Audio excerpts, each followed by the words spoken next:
राजनीति है ना, चाहे सत्ता पक्ष करे या विपक्ष करे। ठीक है नामिका जी। डॉक्टर टीना जी, जय जय भीम, जय संविधान। आज बाबा साहब अम्बेडकर, डॉक्टर भीमराव अम्बेडकर जी की जयंती पर सभी देशवासियों को ढेर सारी शुभकामनाएं। देखिए, मैं बताना चाहती हूँ कि जिस तरीके से अनामिका जी जो गला फाड़ फाड़ कर बोल रही हैं, अमित शाह जी ने आज ट्वीट किया बाबा साहब की जयंती पर। आप मुझे ये बताइए, क्या उन्होंने माफी मांग ली? माफी मांगी कि नहीं मांगी उन्होंने अभी तक? क्यों नहीं मांगी? ट्वीट क्यों किया? वो तो कह रहे थे ना कि अम्बेडकर अम्बेडकर क्यों बोलना है, ये कोई पैशन है, फैशन नहीं है। तो बाबा साहब अब फैशन है, फैशन नहीं, पैशन है, जो आज आप सब लोगों को झुकना पड़ गया है। आप सब लोगों को फूल मालाएं चढ़ानी पड़ गई हैं। लेकिन मैं समझती हूँ कि सच्ची श्रद्धांजलि तब होगी जब बाबा साहब के अनुयायियों को मूंछ रखने पर, घोड़ी चढ़ने पर पीटा नहीं जाएगा। और बाबा साहब के अनुयायियों को लगातार जिस तरीके से यूनिवर्सिटी के अंदर नोट फाउंड सुटेबल कर दिया जाता है, वो नहीं किया जाएगा। लेटरल एंट्री करके जो दरवाजे बंद कर दिए जाते हैं, वो नहीं किया जाएगा। और जिस तरीके से जो अत्याचार बढ़ रहे हैं, वो नहीं होगा। और मैं तो कहती हूँ, आज तो अगर आपको भीम यात्रा निकालनी पड़ रही है, तो आप बताइए ना, स्थान कहाँ है दलितों का? कितना स्थान दे पाए आप? दलितों को जो स्पेस मिलना चाहिए था, जो जगह, जो स्थान मिलना चाहिए, क्या वो आज भारतीय राजनीति में मिल पाया है? आप मुझे बताइए कि 21वीं सदी में आज हम बड़ी बड़ी बातें कर रहे हैं, क्या भारतीय जनता पार्टी इस बात को बता सकती है? आप तो अध्यक्ष चुनने वाले हैं, चुन लीजिए आप दलित अध्यक्ष। हमारे यहाँ तो खड़गे जी हैं, हमारे यहाँ तो खड़गे जी जो है दलित मुखर आवाज में बोलते हैं। कैसे आप लोगों की चुप्पी हो जाती है? और मैं बार बार ये कहती हूँ, ये जिस तरीके से कह रही है ना ज्ञानदेव आहूजा को, अरे आपके विधायक रहे हैं, आप क्यों मानने से इनकार कर रही है?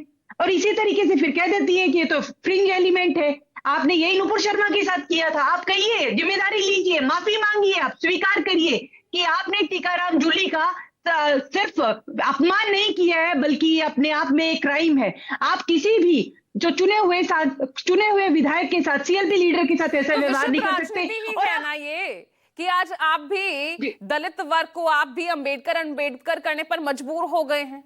इससे पहले तो भारत रत्न तो आपने नहीं दिया था, इससे पहले तो आपको कभी याद नहीं आई थी, जिस गलती को आज आप मानते नजर आते हैं। नहीं पूजा जी, इसे मैं बड़ी जिम्मेदारी से ये कहना चाहती हूँ, ये दलितों की ताकत है, ये सभी अम्बेडकर वादियों की ताकत है कि आज मैं बड़ी जिम्मेदारी से ये बात कह रही हूँ। सुनिए कि आज ये सब लोगों को बाबा साहब के आगे झुकना पड़ रहा है, और ये इसलिए हो रहा है क्योंकि आज हर एक दलित बहुत ही अपने आप को एम्पावर महसूस कर रहा है। वो एम्पावरमेंट कहां से आया? वो एम्पावरमेंट आया संविधान से। आज आप बता दीजिए, किसी भी दलित को आज ये बोलकर दिखा दे, आज ये करके दिखाए, पूरा दलित समाज इकट्ठा हो जाएगा। 2 अप्रैल का आंदोलन क्या भूला है ये देश? कोई नहीं भूला है। और मैं तो कहती हूँ कि आज भी अगर ये लोग जिस तरीके से दलितों के साथ जो अत्याचार कर रहे हैं, अगर दलित समाज फिर से एक बार एकत्रित हो गया, तो ये लोग कहीं नहीं इकट्ठे होकर जो है अत्याचार करने के लिए पहुंच जाएंगे। दलित सांसदों के पहुंच जाते हैं। हालिया हुए राज्य विधानसभा चुनावों को भी नहीं भूले हैं डॉक्टर टीना। अगर आपका नैरेटिव एक बार चल गया लोकसभा चुनाव में, तो उसके बाद हुए जो विधानसभा चुनाव है,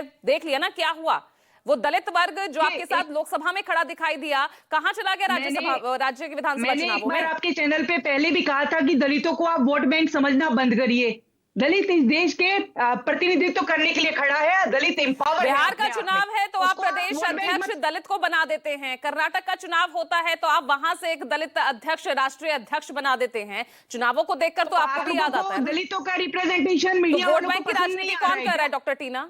देखिए, आज मेन स्ट्रीम मीडिया को भी बाबा साहब पर बात करनी पड़ रही है। बाबा साहब इसलिए प्रासंगिक है क्योंकि सभी राजनीतिक पार्टियों को मैं बड़ी जिम्मेदारी से कह रही हूं, खुद राहुल गांधी ये बात मान रहे हैं ना कि हम किस तरह से यहाँ पर हम लोग स्वीकार कर रहे हैं, अल्पसंख्यकों में हम उलझे रहे कि दलित वोट बैंक हमसे छिटक गया। ये खुद राहुल गांधी ने मानी है ना ये बात?